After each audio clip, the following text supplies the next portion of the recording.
No, I'm not having any second thoughts about representing President Trump. It is the proudest thing I could ever do. What I am having second thoughts about is the license that I stand here with that the people in there are supposed to have. I have not spoken because I respect my ethics while I'm on trial. But let me now speak about what has happened. I have sat on trial after trial for months in this state, the state of New York. Attorney General Letitia James, and now this. Weeks. Why? Because President Trump is leading in the polls, and now we see what you get in New York. So don't get it twisted, whoever asked me that question. I am so proud to stand with President Trump. But I am not proud to stand with what I saw in that courtroom. I'm not finished. Let me just finish and I'll take questions, please. Before I walked into court, that judge decided that every single defense President Trump had, we were not allowed to raise in front of the jury. It is in writing, and I encourage the journalists, the real journalists, to take the minute to look at his orders. There was no proof. And I couldn't prove that she didn't bring in the dress. There was no DNA. There was no expert. My experts were denied. Two of them were denied to come in. They didn't let me bring up that Reid Hoffman funded Miss Kaplan. And you know what we got in there? That my witness, who was her friend, who said that she is a drug addict and the drug addict is herself. That friend, I found out in there, was paid for by Miss Kaplan's firm, and that is disgusting. That is a violation of everything I stand for, and that is why I stand with Trump.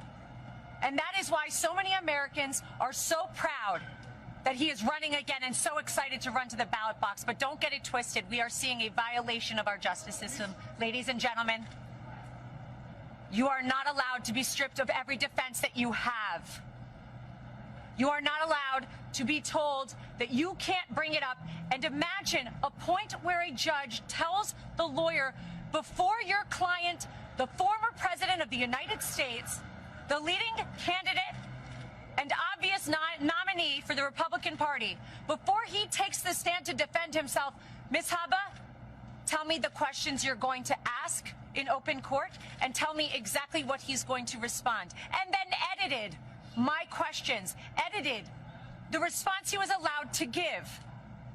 And guess what my client did? He took the stand. He abided by the rules of this corrupt system that I have seen. We will immediately appeal. We will set aside that ridiculous jury. And I just want to remind you all of one thing. I will continue with President Trump to fight for everybody's First Amendment right to speak. Everybody's a right to defend themselves when they are wrongfully accused, and to be able to say, I didn't do it. And to double and triple and quadruple down and say, this is wrong. This is wrong. But we are in the state of New York. We are in a New York jury, and that is why we are seeing these witch hunts, these hoaxes, as he calls them. And this is another one of them.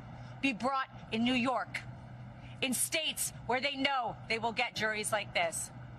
It will not deter us. We're fighting, and I assure you, we didn't win today, but we will. The record that was made in there, and the behavior I saw in there, some of which was reported widely today, gave us the most perfect record on appeal, and even if I needed it, which I don't, we were stripped of every defense, every single defense before we walked in there. And I am proud to stand with President Trump because he showed up, he stood up, he took the stand, and he faced this judge. And you know what? I'll continue to do so with him. Yes. Ms. Hubbard, is the former of course I've spoken with the president. Ms. Hubbard, is the former president scared now of the consequences of his actions? The former president does not live his life in fear, as you've seen every single day. The former president and probably future president will continue to fight for Americans. Thank you very much, everybody.